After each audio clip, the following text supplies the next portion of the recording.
बड़ी दिलचस्प खबरें भी सामने आ रही हैं मुल्क की मईशत के हवाले से। जैसे कि हम देख रहे हैं कि हम मुख्तलिफ सेक्टर्स की खबरें आपको देते हैं, टेक्सटाइल इंडस्ट्री की खबर देते हैं कि बहुत सारे सेक्टर्स हमारे ग्रो कर रहे हैं और ख़ासतौर पर कोविड में, पेंडेमिक में हमारे बहुत सारे सेक्टर्स ने बहुत अच्छा ग्रो किया है।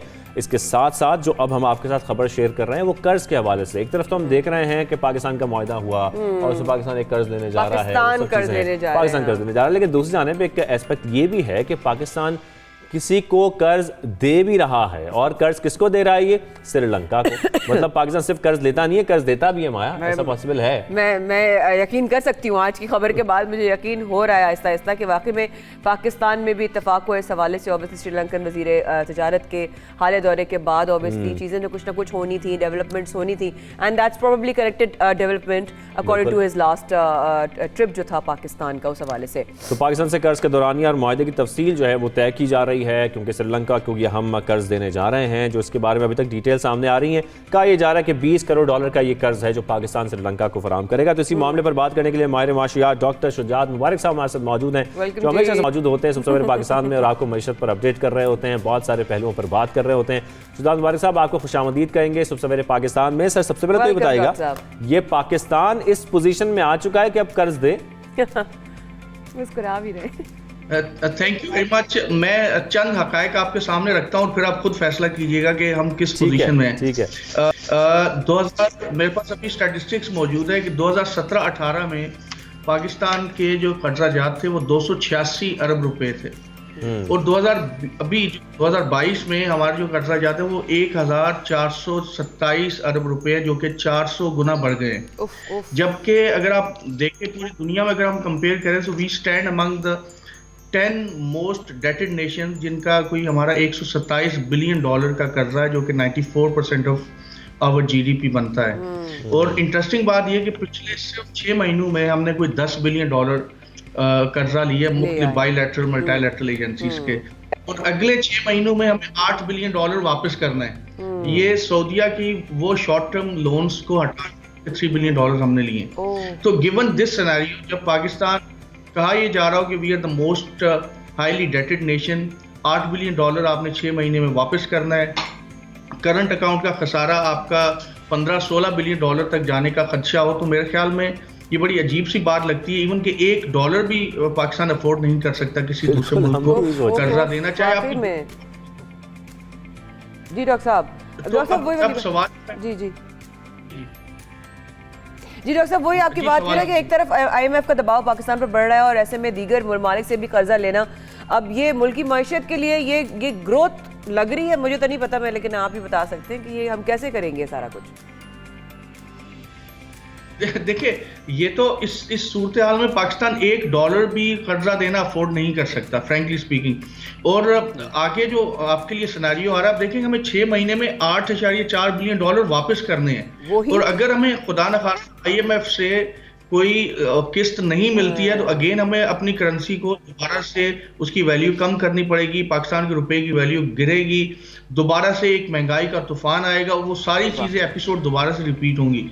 तो अब आप ये देख लें कि और ये 2022-23 में और सिचुएशन खराब हो जाएगी, क्योंकि आपका इलेक्शन का साल होगा, गवर्नमेंट पॉपुलर स्टेप्स ले रही होगी और शायद करंट अकाउंट के खसारे की तरफ लोगों का कम फोकस होगा। तो ये तमाम सूरत हाल में ऐसे लगता है कि हम एक कर्ज के गर्दाब में फंस चुके हैं, और ऐसी सिचुएशन में मेरे ख्याल में ये बड़ा अजीब सा लगता है, चाहे आप अपनी फॉरेन पॉलिसी को बेहतर करना चाह रहे हो तो कर्जे के बजाय आप कोई और इकदाम कर सकते हैं अपने श्रीलंका के साथ रिलेशनशिप बेहतर करने के लिए। लेकिन मेरा ख्याल है कि ये जो कर्जा देना या इस तरह की जो इकोनॉमिक मेजर्स हैं इस पर्टिकुलर सिचुएशन में बड़े अजीब से बिल्कुल सही कह रहे हैं डॉक्टर साहब। जिस तरीके से हम ये भी देख रहे हैं कि IMF की शराइत की वजह से पहले ही हमें बड़ी महंगाई का सामना है, इन्फ्लेशन बहुत बढ़ती जा रही है, मिनी बजट आया उसके बाद हमने देखा बहुत कीमतों में इजाफा हुआ। तो एक तरफ तो IMF की सख्त शराइत जो हम पूरी करने में लगे हैं, दूसरी जानिब ऐसे कर्ज दे देना, तो सर हमें तो यही समझ नहीं आ रहा कि ये पॉसिबल कैसे। और साथ में जो ये पॉइंट है कि एक तरफ से हम कर्ज ले रहे हैं और दूसरी तरफ दे रहे हैं, तो ये बात ठीक होगी कि कर्ज लेकर कर्ज दिया जा रहा है। दरअसल बहुत सारी चीजों में हमने एक साथ बहुत सारी विंडोज नहीं खोल दी हैं।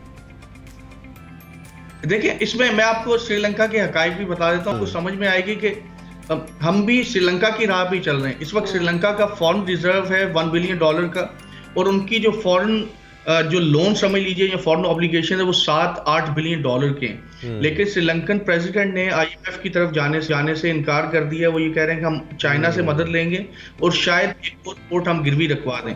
लेकिन यहाँ पे सवाल ये पैदा होता है कि जब कोई भी मुल्क IMF की तरफ नहीं जाता और किसी एक मखसूस मुल्क की तरफ जा रहा होता है तो वो अपनी सोवरेनिटी को कॉम्प्रोमाइज कर रहा होता है। इस वक्त हमारी सूरत हाल ये है कि हमारे जो फॉरेन रिजर्व्स हैं वो तकरीबन 16 बिलियन डॉलर के हैं और आज से कुछ 6 महीने पहले भी 16 बिलियन डॉलर थे। हमने 6-8 बिलियन डॉलर कर्जा लिया लेकिन उसके बावजूद भी 16.2 या 16.6 बिलियन डॉलर है। हमारे फॉरेन ऑब्लिगेशंस हैं 27 बिलियन डॉलर की। तो खुदा न खास्ता अगर IMF या हमें कोई और मल्टीलैटरल एजेंसी लोन नहीं देती है तो फिर हमें भी किसी की तरफ जाना पड़ेगा जो कि माजी में हम जा चुके हैं और फिर हमें भी अपनी सोवरेनिटी को और अपनी बहुत सारी चीज़ों को कॉम्प्रोमाइज करना पड़ेगा।